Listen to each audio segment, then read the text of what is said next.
It's Friday night. It's 7 o'clock. Actually, bang on 7 o'clock. We've got it off on time for the last one of the season. It is the last show of this season tonight. The final Friday night football pitch with myself, Cameron McDonald, and Dennis Newell. We'll be looking back at obviously the season gone. Ahead at tomorrow's Scottish Cup final and next week's Champions League final. I think Dennis and I will also have a very quick look at the Europa League bore during the week. We did discuss that last week with a couple of guests. One of the worst games of football I've seen in a long, long time. So we'll cast a quick eye back over that.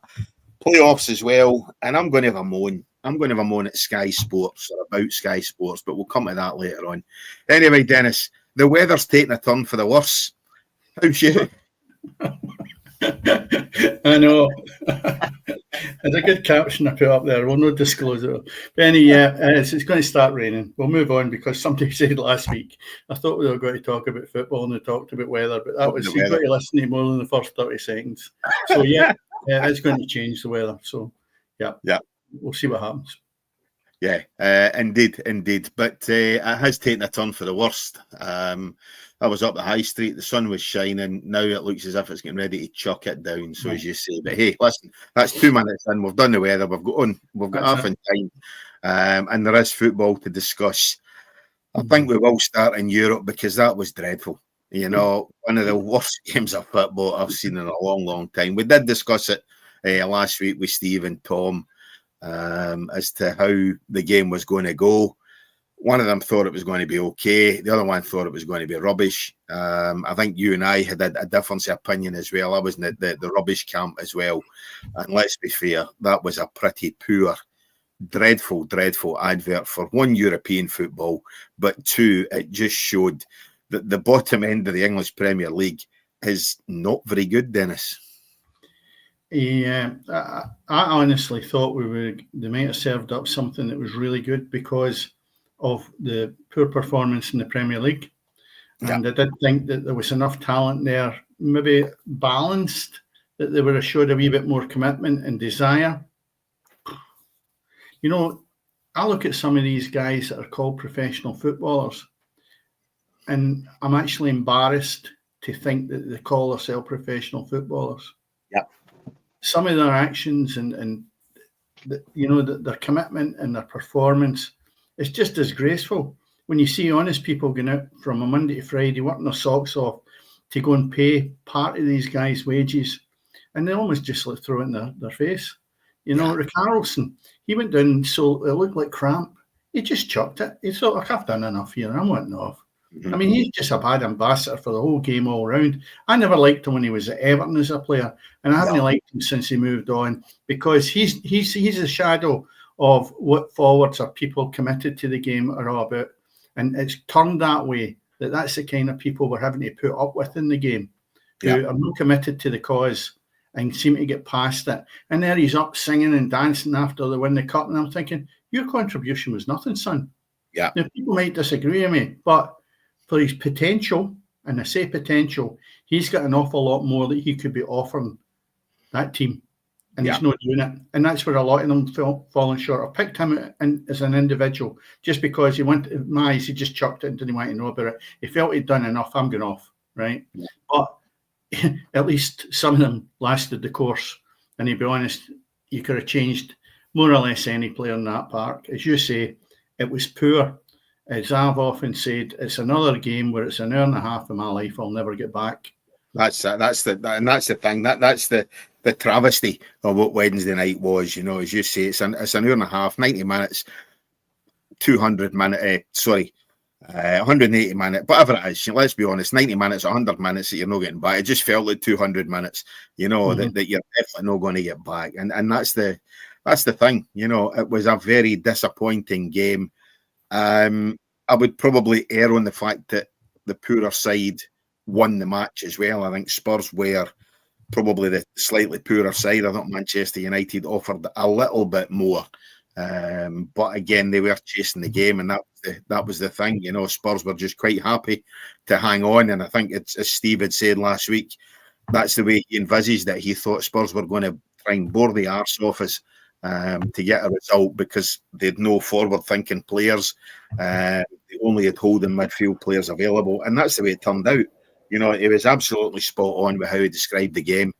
It was just a poor effort to watch. Manchester United, a couple of efforts on target. I think Fernandes had a couple, the header close to the end, you know, where the keeper get down low and pushed it wide. But no, it just wasn't a very good game at all. However, Spurs are in the Champions League next season. So Postecoglou, Big Ange, has won his trophy in his second season. He did promise that that's what happened. He has done so. But nah, I couldn't watch that again, Dennis. Well, the only thing I would take for the goalkeeper, Tottenham goalkeeper, is some magnificent saves. Yeah. And that would help them. But, you know, when you look at the shots, believe it or not, Man United has 16 shots. Yeah. Tottenham only had 3. Shots in target, though. Man United 6, Tottenham 1. Yeah, so and that was the goal that won it.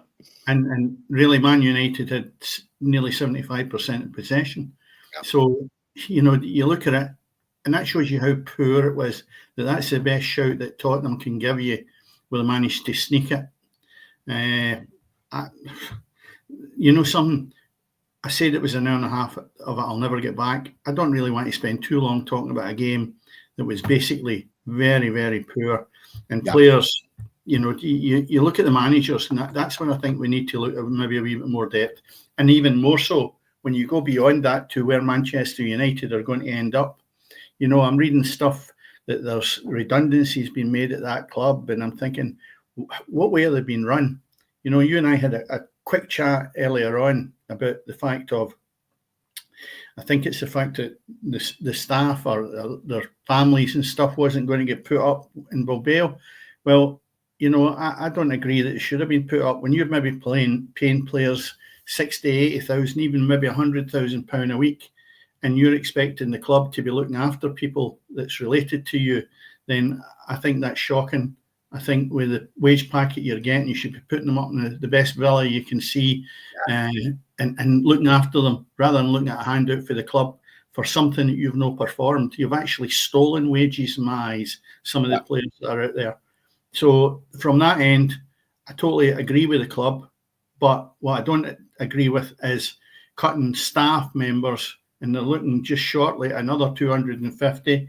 And basically, people that are actually being bumped were known last week, but because the cup final was coming up, they're just being told now that they're going to be getting the sack. They must be required for them at the club.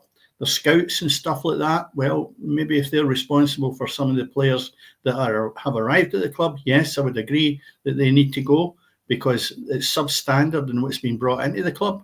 And that's where you need to address that. So I know there's issues, and they keep looking at the top man with the money in the club. But the bottom line for me is it's not just there. It's rotten in other areas as well. And they really need to go searching for the right reasons behind the state that the club's in at this moment in time and how they address it. And it goes right from the top down to the bottom. Players will just be players. They don't care. They'll move on. You know, they're not interested. In my eyes, definitely not interested. But there's players in that Manchester United team that are no good enough for Manchester United. And as I look just now at possibly that starting lineup, there's at least 6 are no Manchester United level, and that you would never have dreamt of saying in any Premier League game. Never mind ending up in a cup final. Tottenham. Tottenham no much better, to be perfectly honest. I've already had a go at Richarlison, but you look at Solanke, and you know, £50 million they paid for him. Now, I said at the start of the season, you know, he maybe needs a few games to get him up to running and everything else. But again, invisible, not worth that kind of money. And you could go through the team in general and just say, look, they're all average. And it says they're average because where you look at them in the league, 16th and 17th in the English Premiership, I think it's disgraceful that the money that's been spent at these two clubs, that's where they ended up. Manager-wise, and I'll finish in my point with the two teams. Postecoglou got out of jail in my eyes with winning that cup. I was delighted for him because I'm sure he's worked very, very hard, and it's just no work for him because he was incapable in my eyes changing the formation.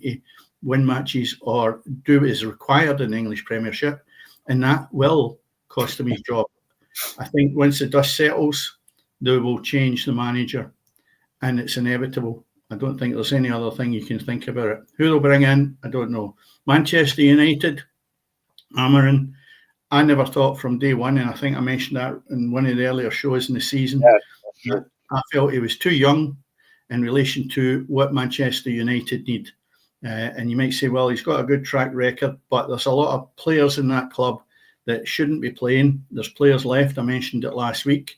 And the back of that, you shouldn't be going into a cup final relying on Harry Maguire to be winning your cup, when in actual fact he's 3 years past his sell-by date. So there's a whole mess within these two teams, and I feel let down. That's why I'm a wee bit annoyed and having a rant, because they should have served up something far better midweek than they did in that cup final. Really, really disappointed, Cammy. Yeah, indeed. I mean, the first thing I would address here is Postecoglou. We've said about he's gone through the entire season without being able to change it. Yeah, Change forced on him in the last two games in Europe. You know, he went to Norway and bored the arse off us there. Came away with a victory, and he's done the same and won the Champions League. So he has actually shown that if conditions has to, he can change it. But then again, as I say, these changes are enforced on him. Everything else, yeah, completely, totally agree with you. And I think, as I say, we've spent the best part of 12, 13 minutes discussing a non-event, you know, of what that was. And looking ahead to obviously the Champions League final, let's get that done. I know we touched on it last week, but Inter Milan against Paris Saint-Germain, my pick, we got to the last 16 or got to the knockout stage, was Inter Milan. Your pick when we got to the quarterfinals was Paris Saint-Germain, and we're up against each other in the final, or the teams that we selected are coming up against each other in the final next week.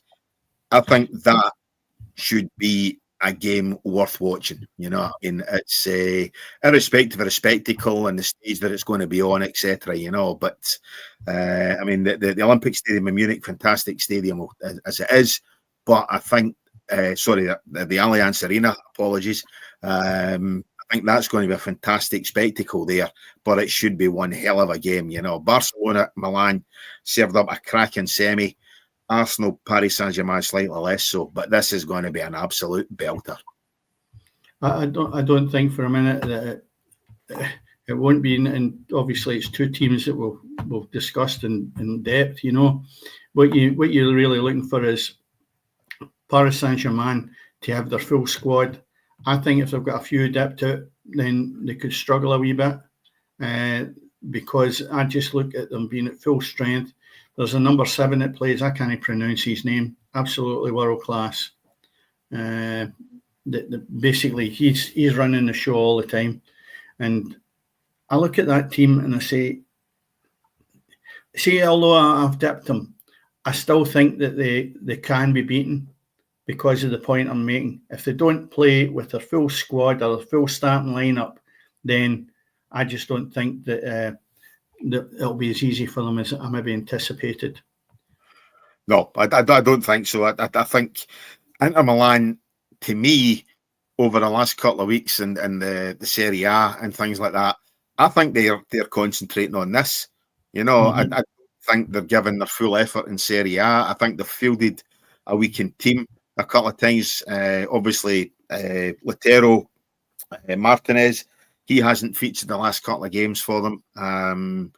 You know, and I just think that they are fielding a weakened team. They're almost surrendering Serie A to Napoli just to put out a full strength side in this game. You know, and I definitely feel that, to me, they should be favourites for this, and I honestly think they'll go ahead and win the game in a very non-Italian, atypical performance. You know, I think they like to get forward, they like to take the ball forward, they can break at pace, but they can also have quite a slow build up as well.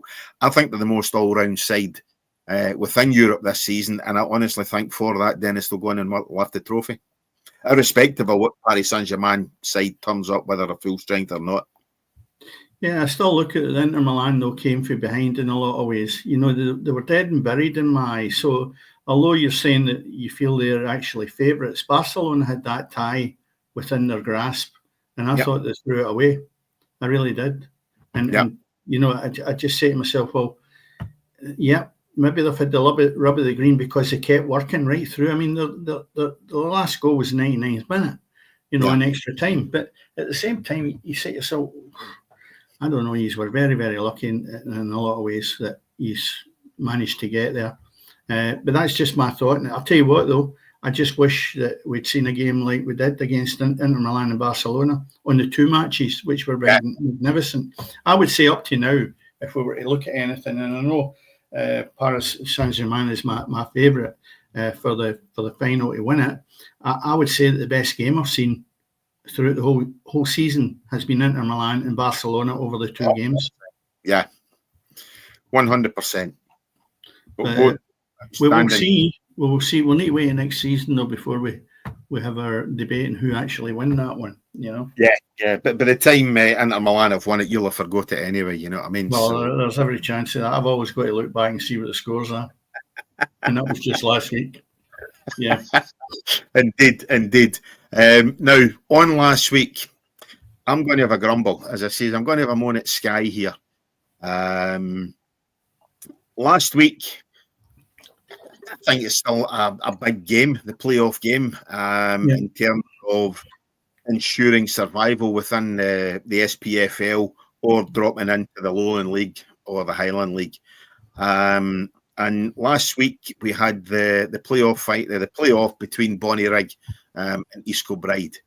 Now, I was trying to find out A, when the fixtures were, and B, after the fixtures, what the results were.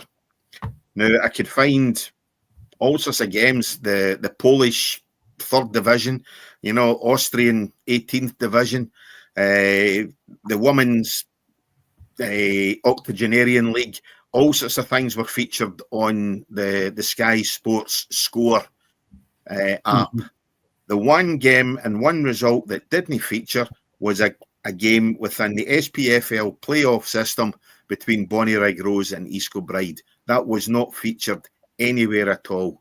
And to me, that shows the contempt that Sky have got for the game in Scotland. You know, that the fact that it wasn't even merit a mention, you know, within the results, round up the results page, the fixtures page or anything at all. It wasn't featured on Sky at all, that game, on their app. And I think that's vile. I think it's terrible. Yeah, but what you're finding there, Cammy, is that we're being overrun with women's football. We're being overrun with a product that we sit here and slaughter week in and week out of professional footballers as men, right? The men's game, right? We find fault in that. We don't sit here and find fault with the women's game. The reason we can't, and I use the word can't, is because we would be terrorised with these people coming out the woodwork and saying, you can't do that. In other words, if we don't say it's really good and it's great, they don't want to know us. They're not open for criticism or anything that goes anywhere near it. And what we're finding is that every corner you turn, it's saturation point of adverts, women's football matches. You just need to get even tonight and look at a fixture list. And you're finding that the women's game is sitting right at the top for tomorrow. Sitting right at the top. Now, I've nothing against that, but if you're going to do it, why don't you do it with the teams that start early? They don't start early. So, you know, it's there's a reason why they are pushing so hard to promote the women's game. That's why you're not seeing Bonnyrigg Rose and East Kilbride getting any profile whatsoever. Doesn't matter the standard. Doesn't matter the standard. It's all about image now. And the image is women's football, and you can take it or leave it. I mean, it's something that's dire, I must admit. And until it gets better, I won't really dip my toe in the water with it, other than just say what I feel about it. It's only my opinion. They can say I'm talking rubbish. I don't care. It's my opinion. That's what I'm here for. Yep. And if they think it's different, then fair enough. That's okay. Let's disagree with that. And we'll not go killing each other over it. We'll just disagree that at this moment in time, women's football, for what it's getting and what we're getting out of it, is a million miles apart. Yeah. What's going into it is nowhere near what's coming out of it. And the product, and we talk about this nearly every week, the product that is served up within Scotland is no good enough to get sponsors and everything else. Then you would need to balance that against the women's game, because they just seem to get it, whether it's good, bad, or indifferent. Yeah. And that's why you're not getting anything in relation to Bonnie Rig Rose and East Kilbride. And I'll continue like that, Cammy. No, listen, I totally agree with you. You know, I mean, we've had some decent playoff games over the last couple of weeks here, you know, and as I say, congratulations to Airdrie and East Fife, and indeed East Kilbride, who are the three sides who were victorious in the playoffs that we've had so far. Yeah. Obviously, Livingston were successful against Thistle, and they played their game against Ross County last night. Yeah. The first leg and up finish one each. Obviously, congratulations to Ross County. A very late penalty saw them getting a draw at Livingston. And as I say, I think the second leg of that's Thursday or something like that, or Monday or whenever it is next week. You know, but the fact is that we have a game in the SPFL which doesn't merit a mention because, as I say, women's football, Turkish football, Hungarian football, Austrian, the Chinese Super League, the Japanese Super League, the Australian League, all of them merited results last week. But as I say, a league within the UK didn't merit a result. And I think that shows, as I say, the contempt that Sky have got for Scottish football when it comes to it, you know what I mean? So it is, whether, as I say, it's because of the women's game or not, you know, it just didn't merit a spot within the Sky Sports result app, and that just isn't right as far as I'm concerned. On last night, Dennis, it sounds as if we're just going to have a grumble and a moan here, but hey, listen, it's the last episode of the season, so we don't necessarily need to be upbeat. Everybody will forget come. I've done it all season anyway, moan, Cammy, so it doesn't make any difference. You're a dinosaur, remember, amongst us. I know that. I'm allowed to moan. Looking at that game last night, Livingston against Ross County. Obviously, Livingston looking to get into the top league, the SPL. Yeah. Ross County looking to maintain their place there. And I think there was about 4 men in a dug at that game last night. The attendance... 2,643. There've been as well as 4 men in a dug there for that. I looked at that last night and I went, what's the point? Aye, yeah. What is the point? That's no entertainment. That's no entertainment. No. And is that a fault of the playoffs? The fact that Livingston have had to come through effectively 4 games, Ross County had 2. You know, Partick Thistle would have had 6 games had they got to. Yeah. And fans are getting fed up. They can't keep affording that. So is that what it is? Or is it just the fact that Livingston, nobody's interested through there in West Lothian, and they're not interested in following the side? And obviously, what are either of these two going to offer to the top league, to the SPL? You know, at least Falkirk are going up there. Falkirk are going to offer so much to that in terms of what the fan base that they've got, everything else, you know. Partick Thistle, had they gone up, I'm saying this as a Clyde supporter, there's no rivalry there anymore anyway. But as I say, if Partick Thistle had gone up, you know, you'd at least be taking 5,000, 6,000, 7,000 Thistle fans home and away. Yeah. Well, the way I looked at that last night, because watching it on the TV, I don't know if you watched the match, but it just looked as if I was watching one of these women football matches. It just looked as if there was nobody there. I mean, fan-wise. But as I say, the reason I'm able to tell you there was 2,643 is because I was interested in seeing just exactly how many were there. Yeah. Think about it, though. It's at least a 4-hour trip from Ross County, right? And maybe 3.5. We'll no debate too long about the journey, but it's a fair trip. So if you finish there and get out of the stadium right after the game, it's 10 o'clock. Right? Are you going to get home at 2 o'clock and possibly have work in the morning? That's a non-starter. So I looked when the supporters players went over to the supporters. There was a fair number of Ross County people, so fair dues to them. But I look at the cost of these matches. Now, I don't know what it is to get into one of these matches, Cammy. You might be better equipped to tell me. So anyway, whatever it is, we seem to be getting these games at the end of the season, and they're twice a week. And it was the same at Partick Thistle, twice a week, and having played on the Saturday, and you're going, where are these people going to get the money for this? Yep. And that's what I keep looking at. I keep thinking, it's not a bottomless pit that the supporters have got. So for me, that should normally be on terrestrial television and give people a lift to be in a position to say, okay, you don't need to go all the way down from Ross County. You can be in a position that you can sit there and take these games in, and it's not going to cost you any money. And maybe entices them to go to the next game. Yeah. But the playoffs, just going back to that, is ridiculous. And I look at teams that are actually, if you look at in the playoffs, right, and we look in the championship, and you say Falkirk, good, clear winners. Andy Millen was on here throughout the season, and he said the best team in the league he'd seen was Livingston, which is proven because they are now in the playoff against Ross County. You look at Ayr United and Partick Thistle. Now, you tell me, Cammy, how in God's earth is Ayr United and Partick Thistle going to get into that Premier League? Never got hope in hell. And the reason being, you can only run for so long on fuel. And the bottom line is, the amount of games these guys had to play was inevitable. They're going to run out of steam, and you'll come up against the ones that are playing less games. And the ones that are playing less games is Ross County. They're sitting back there going, well, wait a minute, it's the third year in the trot we've been in the playoffs. That's all right. They'll all be knackered. And they've proven last night they scored in the dying minutes. So you say to yourself, there we go again. And they've done it again Thistle last year as well. Goals in the last 10 minutes. And I just think it's energy levels to a degree. So you say to yourself, is this fair?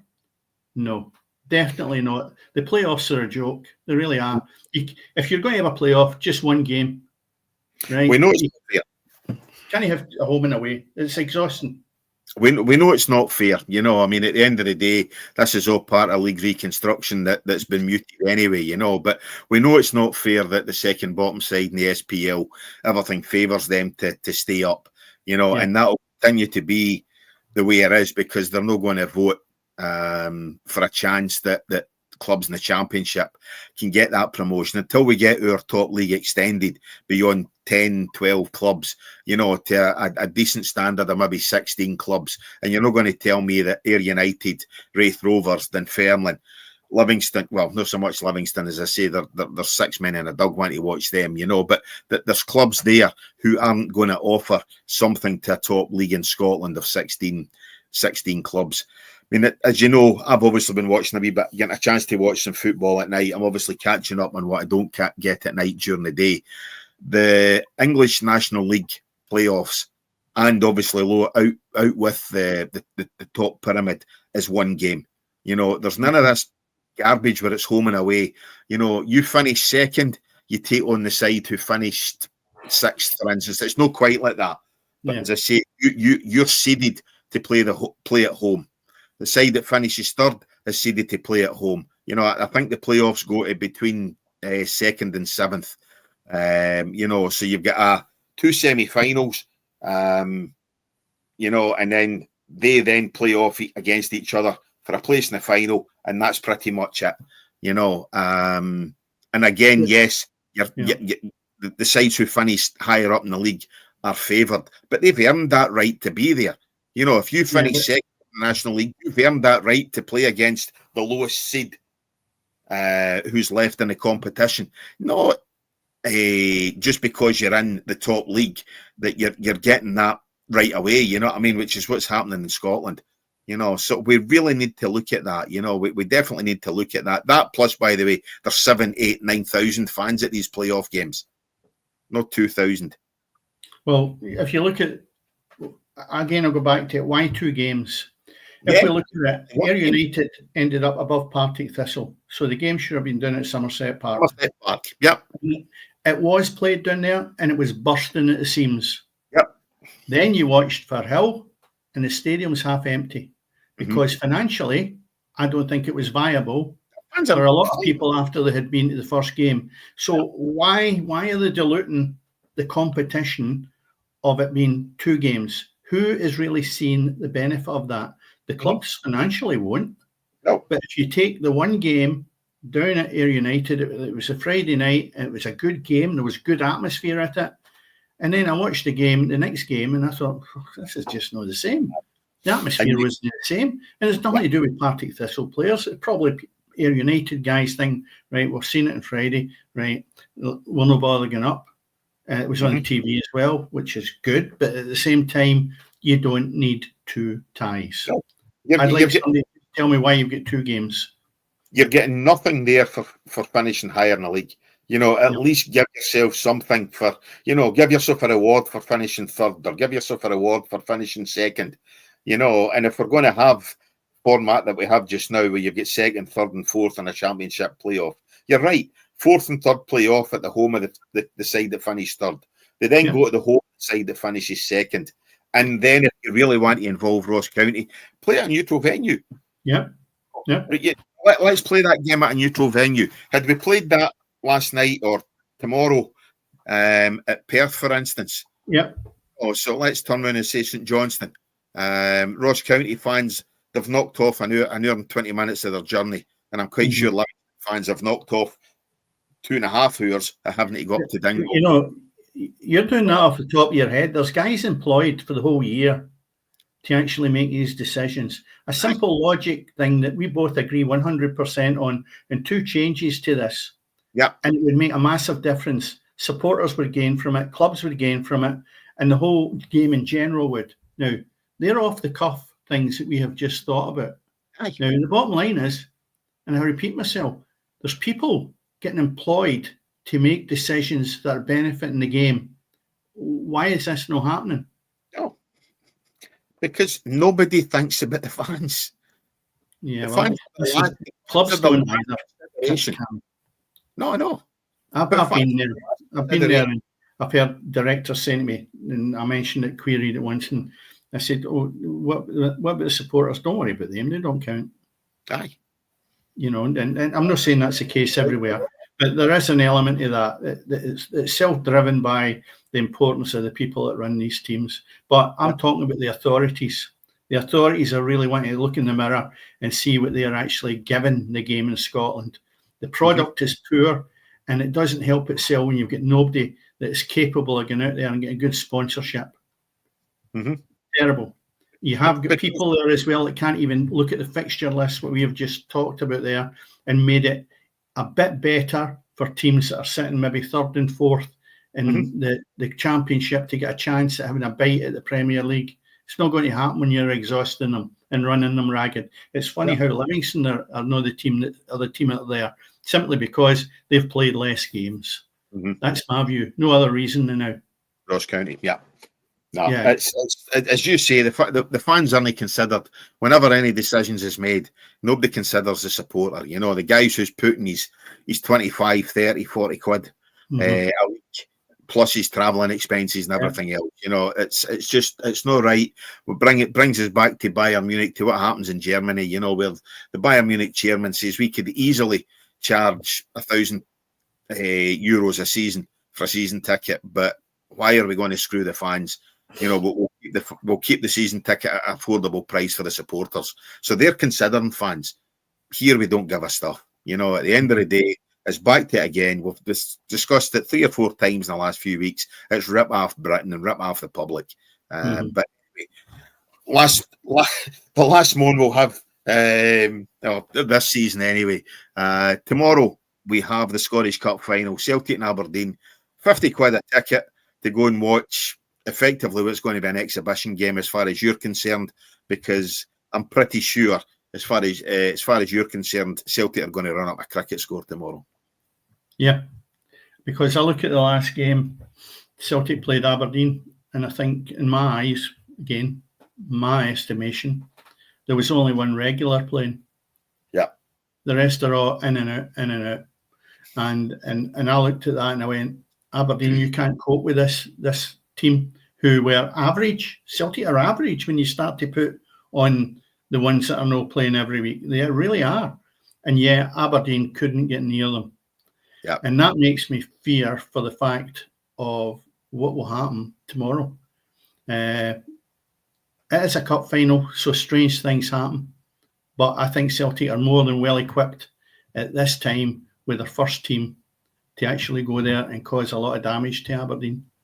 The last time Man City played Crystal Palace in the league, Man City beat them 5-2. Right. Obviously, last week's English Cup final, Palace won 1-0. Whether they deserved to win 1-0 or not is another matter, but they won 1-0, and obviously the Cup.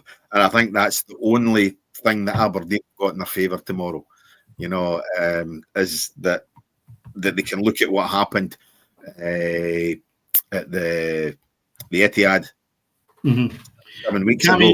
We can't predict football to the point that you would like to think you can, because there's football pools and everything going every week, and you look at it and there's a whole million things. Now you look at that and we're sitting here upset to a point over a football match which was dire in midweek, when we really thought with the quality and the talent that both teams have, we were going to at least get something decent.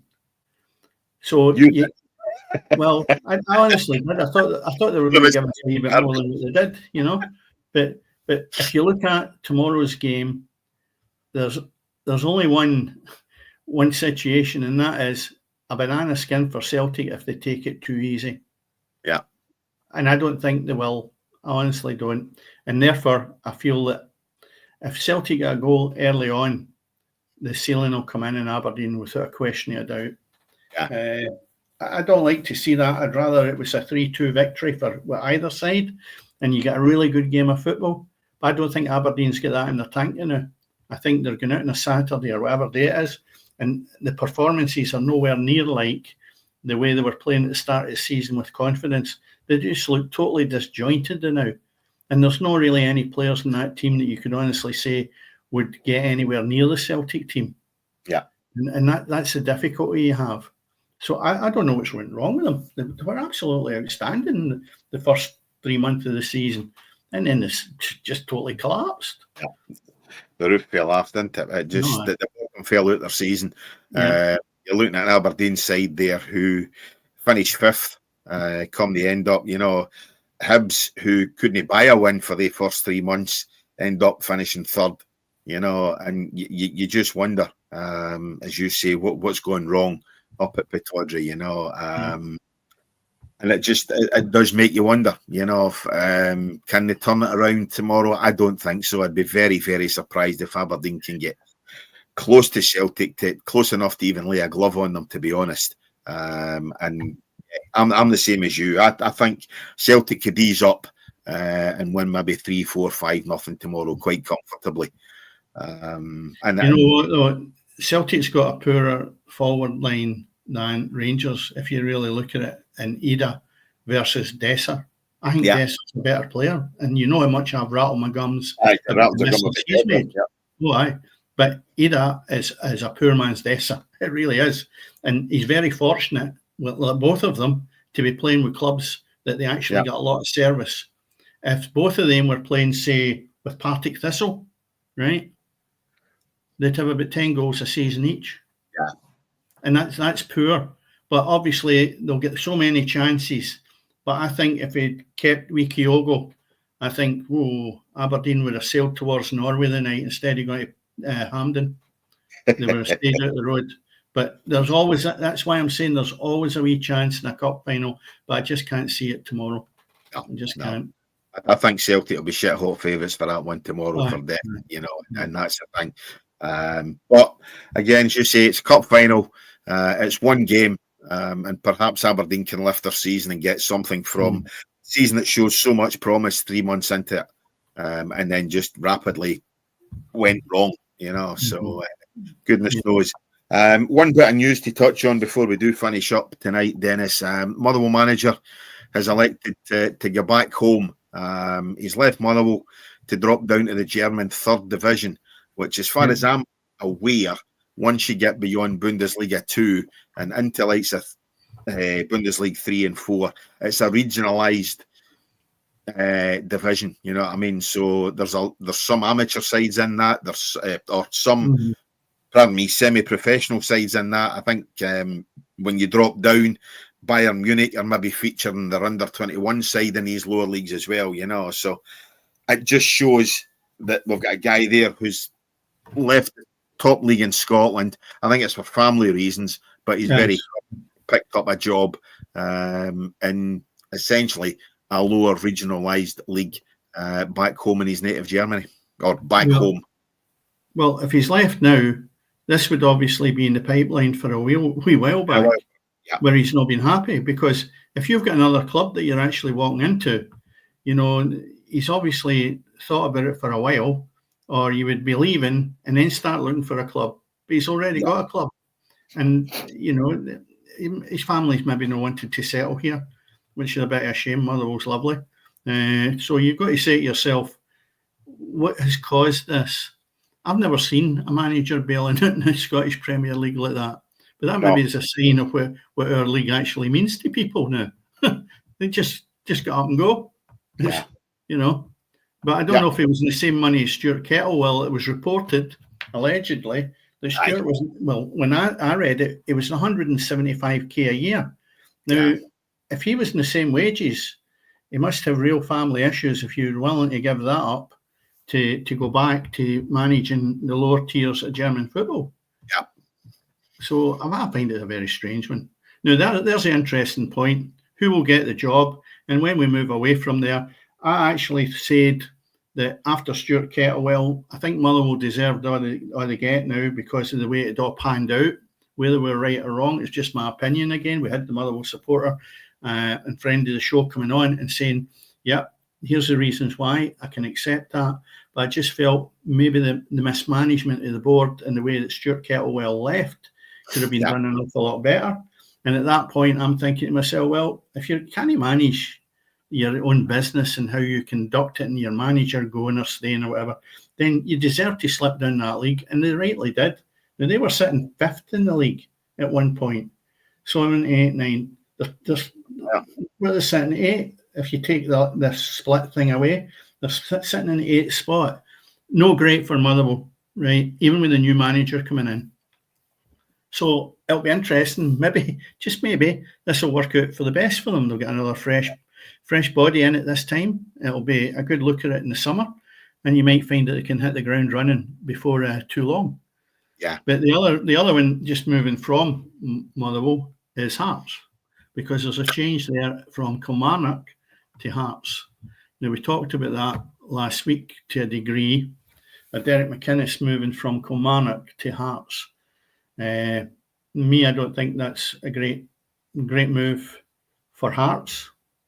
I think it's a great move for Derek McInnes because the analytical system that Tony Bloom's got, he could be falling into a gold mine. In other words, if they identify the right players coming into Hearts, I think he's capable of doing something with Hearts. Yeah.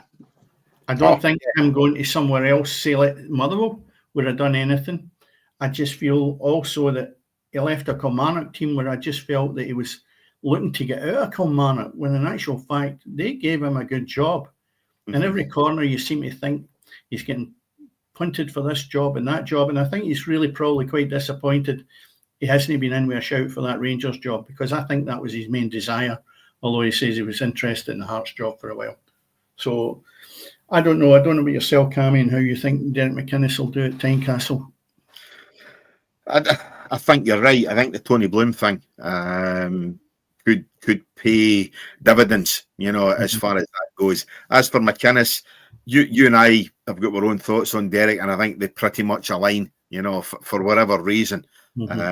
I've never, ever been particularly fond of him as a manager. To me, he's really done a merry-go-round, from West Brom, if we recall, to, again, Albert Kilmarnock. Yeah. He's been about, and no, I think he's still shouted as a young manager, and that's the thing. He's obviously getting on in years, and I wonder about what Hearts are thinking, in terms of. I think we've had Graham on a number of times, and I definitely think in terms of what Tony Bloom offers, that a continental manager would definitely have suited Hearts more than what they've got. And that's my only thoughts, in terms of, I think that would have been a better option. But the international side is maybe, if you to look at the Scottish Premier League, would be the one club that you would say, with that system being put in place, that Hearts could be a preferred place for an international manager. Yeah. Okay. I look at Derek McInnes, and I think probably where he's better, he is equipped, is he'll know the Scottish game inside out. But you touched on it, he's on a merry-go-round now. It's like as if you have a divine right to another job when you've not succeeded in one. And he didn't succeed at Kilmarnock. He's actually sitting with 44 points, and Hearts have got rid of the manager on 52 points. Yeah. So where is the logic in that? And I can't see the logic behind it. So I can't understand why they have gone for him when there is that opportunity of more international potential players that have been identified to do Hearts a big job that can compete maybe for third or fourth place in that league. Yeah. So that was a strange one. So very, very difficult to know where Hearts are going to go with this. But as I say, you've mentioned it as well. It could be a goldmine for him if the right players are put at his disposal. The other thing I was going to say now, moving away, is obviously Tony Docherty. He's been binned at Dundee. Another club notorious for chopping people off at the legs whenever it doesn't suit them. They have done it over and over and over again, Dundee. They are the most ruthless and unreliable club in Scottish football for doing that. They just don't seem to, I'll use the word, and I know it doesn't happen in football, they have no sentiment whatsoever of what the guy has done. Tony Docherty has done a good job for them. He's avoided relegation, and the bottom line is, where does Dundee actually think they should be placed in the pecking order? He survived it, right? It's not been great, but who else are they going to get in that's going to, they think they can be a way up there where Dundee United are? That'll be interesting to see as well who they bring in. But I'll tell you what, that's a club who sold their captain from underneath them as well. You need to remember that. Luke McGowan left Dundee to go to. Well, you've got to leave. You don't. And that's a big club coming along. Is Dundee are sacking a manager when they've sold their best player? I'm pretty sure it wasn't Tony Docherty who turned around and sold him. That was a decision made at board level. So again, sometimes you wonder what directors and owners are after when they go ahead and make. What do they want for Tony Docherty? What do they want? A good manager. I think he learned a lot under Derek McInnes as a second in command, right? And he was able to use the good things he got for Derek McInnes, mostly when they were at Aberdeen, because that was a success story for them. Yeah. And then he's taken that and gone to Dundee, and he's proven to me that he has done a good job. You might say, how can he do a good job? He's third bottom. Third bottom in the Premier League is a good job. Yeah. You've avoided relegation. And he didn't really look as if he was going to get relegated, Mize. But he's done it. Dubious penalty that they survived that a couple of weeks earlier than what they did. That's right. So it's really strange. We've got Wimmer, we've got Derek McInnes, and we've got Tony Dock, all in different places now. So that'll be interesting to see. And then if you move down into the Championship, Partick Thistle are now looking at something which you mentioned earlier on that you think they might be for that one. They'd asked Morton permission to speak to Dougie Emery about the manager's job. I've not heard anything since I saw the news reports. I think Emery'd be as well, if he gets the chance, getting out of Morton. And that's definitely a step up for him if he can move to Firhill for definite, And again, it is a step up, irrespective of what you say, budget-wise and everything else, at Firhill. It would have a bigger budget. He would have a side chasing promotion, probably a bigger fan base as well. I know obviously Morton historically have been a massive, massive club in terms. Obviously, you're probably still old enough to remember when Morton were getting 138,000 at Hampden and things like that, when they were taking part. And again, with 138,000 at Hampden, against the Old Firm and pulling in big crowds at Capello and things like that, So, but I think in the current market, Partick Thistle are probably the bigger club, certainly. So no, if Imrie gets a chance and has the chance to move to Firhill, if I was him, I would be jumping at it. That's for sure. In fact, if I would be jumping at a job anywhere, but I mean that's neither said nor done. But I think it'd be the next logical step up for Imrie, to get out of there. I think Thistle are looking at 2 or 3 gaffers, but as I say, if Dougie gets a chance, definitely a step up for him. St Mirren, could they be looking for a new manager as well? Stephen Robinson linked with the Huddersfield job. I think he said already he's quite happy where he is. He's also, I think, been linked by the media with a job at Rangers, but then again, every man in their dug, with the exception of you and I, have been linked with that job. But I'll tell you what, I'll interrupt at that point, because I have not so much on here, but I've said to a few people outside, I would love Stephen Robertson to get the Rangers job. Yeah. I'll tell you why. Because he's brought so many different types of players into St Mirren. He's got them into the top 6 2 years in a trot. And I say to myself, if someone comes in with this new investment for Rangers, you're going to find that they're not going to just willy-nilly throw millions of cash at this.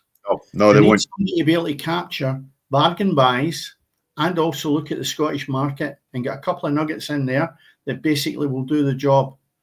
You're not going to get that if you bring in another manager from abroad.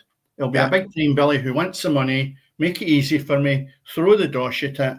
Right, fine. Why don't we get a good tradesman that can come in, and when you look at the job, you go, by the way, done brilliant there with the tools he had. Mm-hmm. You don't get that nowadays. It's got to be ready-made, You want somebody that can go and fit the IKEA kitchen. No one that's purpose-built comes out of the factory. And that's what we need. Stuart Robertson, Stephen Robertson, is definitely a tip that I would take. I'd interview him and see what he could bring to it. I think he merits an interview, that's for sure. For what he's done, he knows the league. And listen, I know you've had Burrows and myself and Scott Hartley and that, us guys that know American football. I like to think we know American football. Probably Scotty and Burrows know a bit more than I do. But we've talked about how well run the 49ers are, and obviously Burrows a couple of weeks ago was talking about how well that has moved across to Leeds United as well. I was watching a wee documentary tonight where they rhymed off the best. There's 32 franchises in the NFL, Dennis, and they were looking at the 32 of them in terms of the best ownership. San Francisco 49ers ranked in the top 5, of owners, of quality owners, guys who know what they're doing, guys who know how to run clubs and run sports franchises. As I've said before, if these guys get involved in Rangers, it can only be good for Rangers, but I think it can only be good for Scottish football as well, So I think if you're a Rangers fan, you need the investment. Your club needs investment, but these guys aren't coming in just to throw multi millions of pounds, to compete with Celtic. They all look at other avenues. They all look at investing in youth. They all look at anything that they can do to make sure that the club succeeds. And it will take time. It won't be done overnight. And they'll make sure it's done right. You won't get the scenario that Graham Souness come in and brought every man and his dog a top quality in there. I don't think the Rangers supporters would love that, but I don't think in the climate and the financial state that the club's in, they will be allowed to do that. Now, that would be ideal, where they can hit the ground running and they compete with Celtic right away.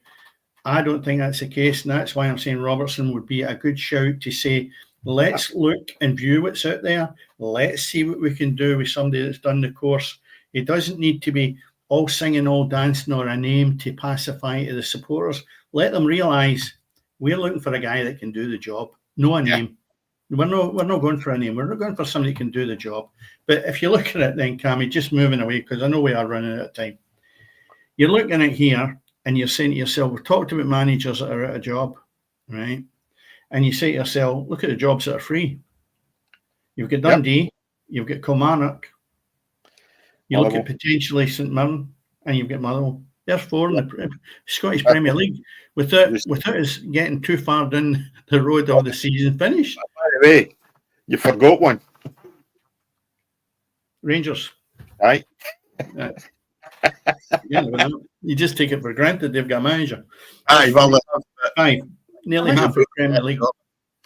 You know, yeah, so you might find that. At the moment, well, you might find another manager could go.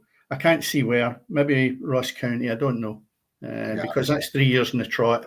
They'll need a change. Well, I think St Johnstone could be looking at making a change as well. You know, you can't keep a hold of the gaffer. But can they? You know, they're going in there. They're not a glamorous club by any manner of means, and I don't think their ambition and their drive merits changing their manager. It's not about a club that won 2 cups 3 seasons ago. Come on. I know that, but that's what I'm saying. Ambition. They didn't move forward with it then. No, I know that, and that's obviously at board level. So we know the idiots that are at the board level. Anyway, but let's say about that the better. We could be here forever if we keep going on like this. But listen, I think that's us for tonight, and that's obviously us for the season.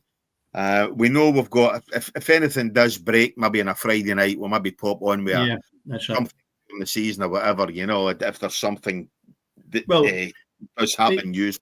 But these positions are going to be filled, Cammy. So what we'll do is we can look at it in maybe 3 or 4 week basis and say, right, well, let's maybe discuss the fact of where these managers have come from, what their proposal is, and what they're going to offer these clubs. And as I say, there is the 5 of them there. There'll certainly be more to talk about before the season starts. Correct, for sure. But listen, thank you for your assistance or joining us throughout the season, your co-hosting ability, whatever else you want to call it. It's been a decent season. We've done no bad. Say we're first season hosting a podcast. We've done the radio for long enough. So as I say, first season hosting the podcast. Thanks very much for everybody who has listened, who's tuned in, who's downloaded, who's subscribed. Keep subscribing, guys. As I say, like, share, subscribe. Tell your pals. We will be back in a new season, and as Dennis says, we will have probably a few episodes throughout the off season as well. Next September we'll know fairly much, but we'll discuss that later on. There's no worthwhile than that one just now. We did touch on that a couple of weeks ago. Burrows and I are going to Washington. We have about another 40 fans. Madrid's an option as well for us guys, but hey, that's the real football. That's not the soccer stuff, you know. Well, there's plenty of fixtures going about, Cammy. There's the Polish League, Portuguese League, Japanese League, Norwegian League. You have plenty of football there you can be watching, but maybe the Polish one's one to keep your eye on. Indeed, you never know. But listen, thank you very, very much, as I say. Dennis, thanks as always. And it does leave us to say for the very last time, good night.